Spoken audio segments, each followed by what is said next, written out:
Hello, my name is John Miguel Sunasheta from 1P9A, and I'm here to represent my written demonstration on the transferring technique. So in here we're gonna transfer the patient to bed, from bed to the chair, and from chair to the bed.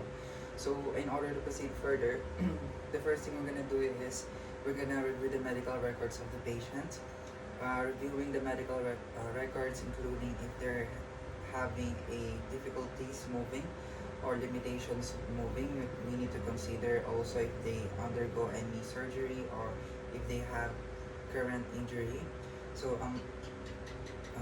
after we review their medical records, we can proceed prepare all the equipments. Of course, preparing all the equipments, we need the chair, and also we need our PPE. So we're gonna assume that we are wearing our PPE now. I'm just gonna wear my gloves or my PPE.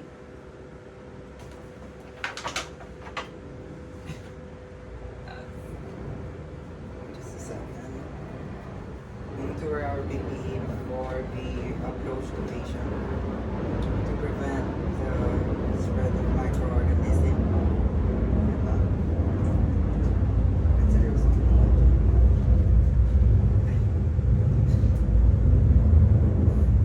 Sobrang late na kami mag-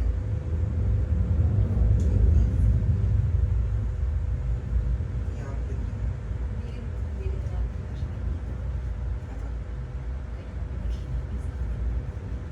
Parang kasya na naman yun.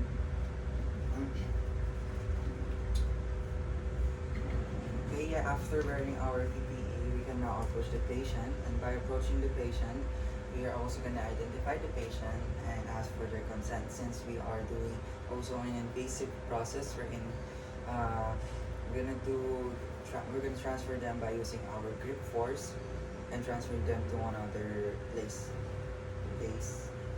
Okay. Hi po, my hi, good afternoon po, good day po. My name is Miguel and I'll be your nursing student for the day.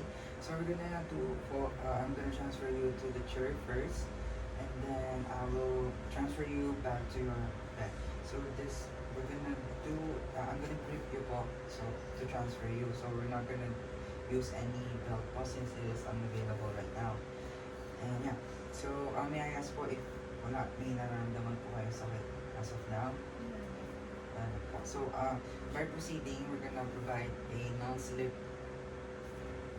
sandals to the patient to prevent sleeping and also injury.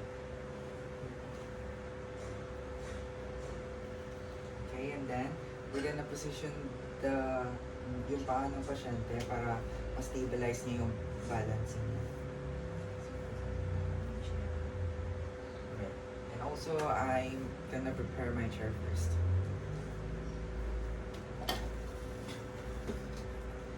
Okay, so normally, if we're on the hospital, the patient is on the bed. So the bed has like, they call this, like, yeah, parang may harang siya. So yung harang na yun, naalisin muna natin siya. And also, nakakontrol din natin yung height ng bed. So pwede natin yung i-adjust at ideally, dapat onto the waist, nasa waist siya ng nurse. But as of now, we're just gonna assume na okay na siya. So yun, dapat natatouch ng pasyente yung ground para makapag-proceed tayo. Since prepared naman na yung chair, we can now proceed. So, i-prepare ko na yung paa ng pasyente para ma-stabilize yung balance na. And then, what I'm gonna do here is that ito-tuck in ko yung non-dominant legs ko para yung dominant legs ko siya yung mag-control ng balance namin. So, normally, i-ask ko dapat yung pasyente na mag-hold siya dito sa balikat ko. However, sobrang angkad ko kasi, kaya hindi ako masyado mahabot.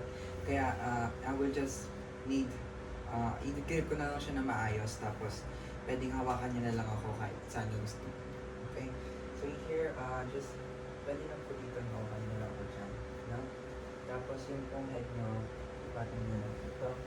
Tapos magbibilang po ako ng 1 to 3, tapos tatayo po na 1, 2, 3. Okay, tapos slowly natin siyang ipupunta dun sa chair habang matatouch na niya yung chair. So, ayun. Touch niyo na po ba? Okay, so Tapos, i-guide natin siya dun sa hand of the chair. Tapos, slowly din siya upo. Ayun, then na po tayo sa bed to chair. Magpapasin na po tayo sa chair to bed. Coaching ka. 1, 2, 3, go. Mabuhay! Lang. Ito yung sa Clark Airport. Rinig na rinig. Okay, 1, 2, 3, go. Alright, magpapasid na po tayo sa chair to bed. So, it's also the same process. We already reviewed the medical records of the patient and also may consent na po tayo ng pasyente. We're also wearing our PPE so we can now proceed. So, it's the same process din po. Nag-wear na po ng non-slip sandals yung pasyente. Kaya, i-stabilize na lang natin yung paa niya for balance purposes. And, nag-grip nyo naman po yung ground. Okay, mag-forward po kayo ng konti. Ayan. Okay na po. Ayan. Ita-tuck-in ko ulit yung non-dominant legs ko. Tapos, i-ask yung pasyente ko kahit saan niya gustong hawakan. Basta, makuha siya ng source of hand. Parang ganun. Tapos, make sure na i-grip ko yung kamay ko. Here. Tapos, yung, ayan. Magbibilang po ako ng 1 to 3. Tapos, angat ko po ng 1, 2, 3. Okay, tapos slowly, kapag natatouch niyo na, ayun, okay na po. Alright, slowly ko rin po siyang ibababa. Ayun. Yan, so,